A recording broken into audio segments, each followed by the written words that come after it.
Anak ini sangat baik sehingga sang ayah mencurigai dia bukan anak kandungnya. Hasil tes DNA menunjukkan kecurigaannya benar.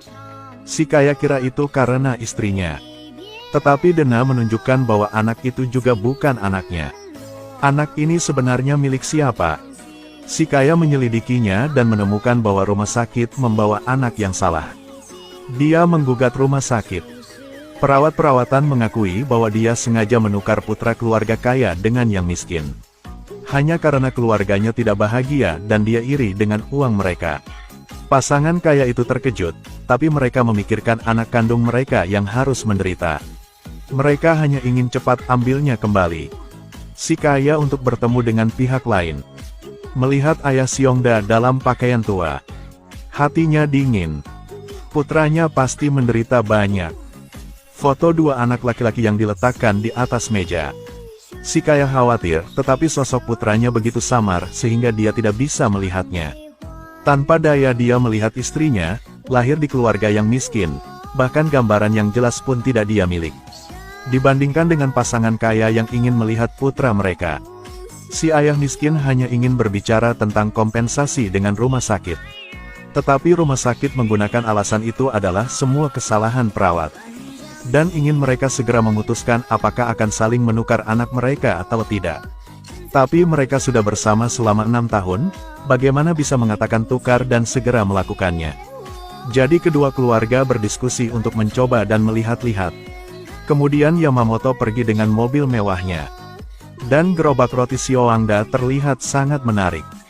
Yamamoto masih khawatir untuk bertukar. Seorang kerja punya ide buruk.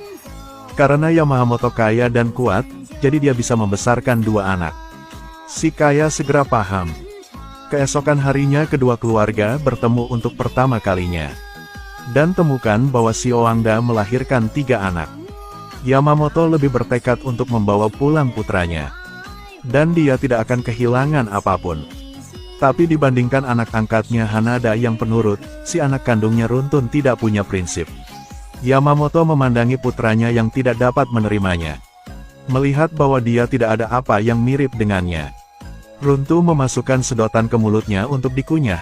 Dia lihat ke Xiongda dan temukan dia juga memiliki kebiasaan seperti itu. Yamamoto sangat tidak berdaya. Putranya tidak dapat berada dalam keluarga seperti itu.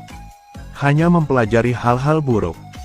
Berbeda dari Yamamoto yang serius. Xiongda bergaul dengan anak-anak. Kedua ibu puas. Tetapi Yamamoto mengingatkan istrinya untuk tidak pergi dengan keluarga Xiongda. Karena mereka masih memiliki pertempuran untuk anaknya. Keesokan harinya, Yamamoto berkonsultasi dengan teman pengacaranya, ingin merampok kedua putranya.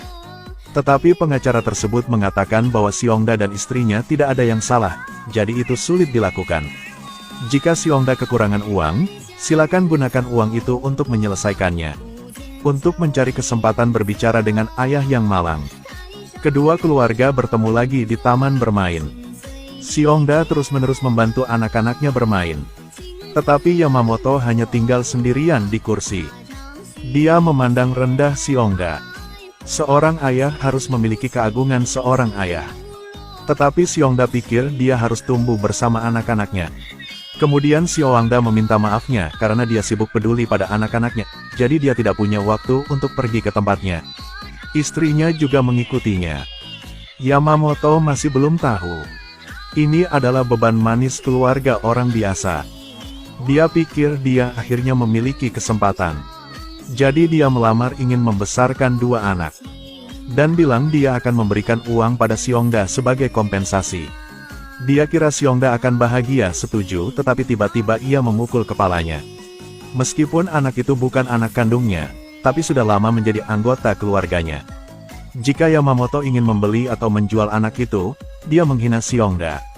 Dia meraih Yamamoto dan menanyainya, tetapi didorong keluar. Istri Yamamoto hanya bisa berperang.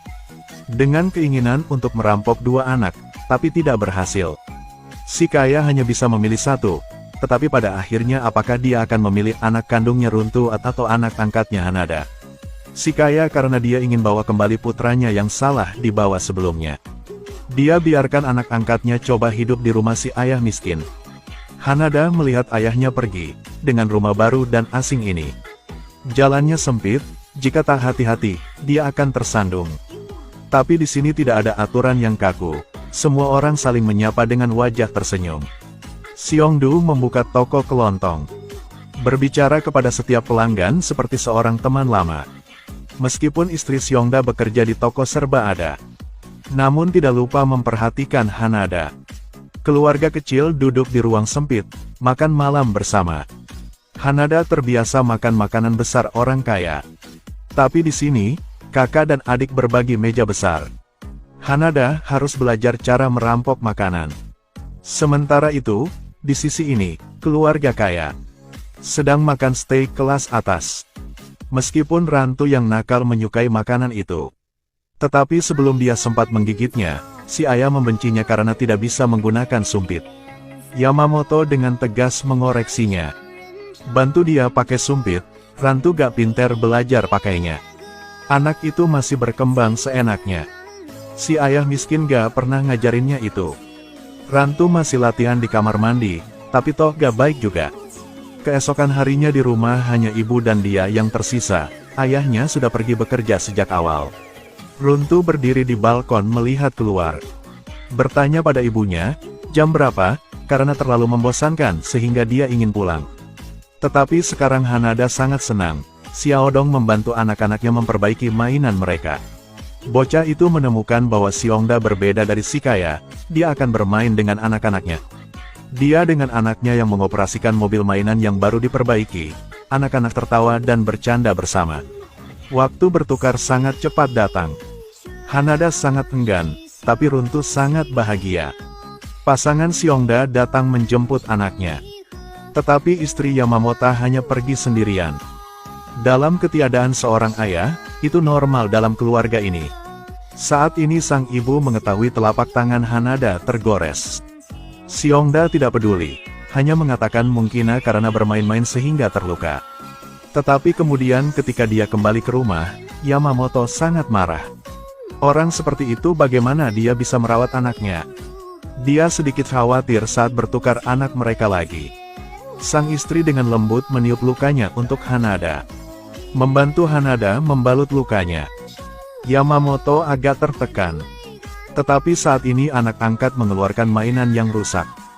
Dan bertanya kepada ibunya kapan dia bisa datang ke rumah Seongda. Dia inginnya bantu memperbaiki mainan. Yamamoto langsung berubah ekspresi wajahnya. Memang anaknya mengkhianatinya. Pada hari kedua, dia pulang ke rumah orang tuanya untuk makan malam. Ayahnya dengan tegas menyuruh Yamamoto untuk cepat menjemput cucu aslinya pulang. Masalah darah sangat penting, seperti apakah kuda itu murni atau tidak. Yamamoto tidak berani membangkang kepada ayahnya. Meskipun ia tidak tahan untuk pamit, ia hanya bisa berpamitan pada Hanada. Sebelum dia keluar dari sini, Yamamoto ingin memberikannya kamera sebagai hadiah. Namun Hanada menolak. Hanada mengambil foto terakhir dari ayahnya. Nasib ayah anak mereka sudah ditentukan pada saat itu. Anak-anak tidak tahu apa-apa tentang bertukarnya, mereka hanya mendengarkan ayah mereka. Tapi Yamamoto tidak menyangka. Kehilangan Hanada yang mengerti, membawa Runtu pulang, membuatnya sakit kepala setiap hari. Ketika si kaya tahu anaknya bukanlah anak kandung, dia meninggalkan anak angkatnya untuk membawa kembali putra kandungnya. Begitu memasuki pintu, dia menetapkan selusin aturan yang mengharuskan putranya melepaskan kebiasaan buruk keluarga miskin. Hanya bermain selama 30 menit sehari. Dalam setahun, dia harus mencapai level 8 bahasa Inggris, tidak boleh menggigit sedotan. Belajar berpikir mandiri. Ketika mendengar aturan ini, Runtu wajahnya berkerut. Tapi itu belum berakhir, si kaya paksanya memanggilnya ayah. Runtu dia tidak berani mengatakannya, hanya tersenyum dan tetap diam. Tapi dia punya cara protesnya sendiri. Pertama di kamar mandi, Rantu menggambar kepala manusia di atas kaca. Yamamoto tidak keberatan melihatnya. Tapi ketika dia pergi ke sekolah, dia menggambar lagi, sang guru meneleponnya. Baru sekarang dia mengetahui anaknya telah menulis kata-kata cabul, dengan sengaja mencemarkannya dan istrinya. Lihat perbuatan sang anak, si kaya banyak sakit kepala. Dibandingkan dengan anak angkatnya, si anak kandung hanya mengacau dan tidak mendengarkannya.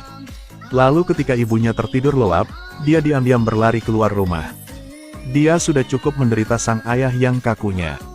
Runtuh memasuki stasiun, belajar dari orang yang lewat, dia hanya ingin kembali ke kampung halamannya untuk mencari ayah Xiongdao. Tunggu sampai si ayah mendengar berita itu dan datang, dia lihat Runtuh sedang bermain dengan gembira. Tetapi anak angkatnya melihat si ayah datang, dia bergegas bersembunyi di lemari. Rumah tanpa kehangatan, hanya aturan, tidak ada yang mau kembali. Rantu masih tidak rela pulang bersama si ayah. Pada malam, melihat putranya yang sedang tidur, Yamamoto memutuskan untuk tidak terburu-buru paksanya terima dirinya sendiri.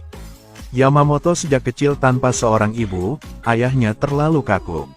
Ayahnya, seorang mengendalikan perasaannya padanya, jadi Yamamoto juga melewati masa kecil yang sama dengan anaknya. Dia mencoba bermain dengan putranya. Ketika Rantu membuka pintu ruang baca, melihat Yamamoto siap bertarung. Si ayah sekarang sudah melepaskan keagungan seorang ayah. Saat ini dia hanya ingin putranya bahagia. Si ibu juga berlari ke arahnya, keluarga untuk bersenang-senang bersama. Pertama, mereka memancing di balkon.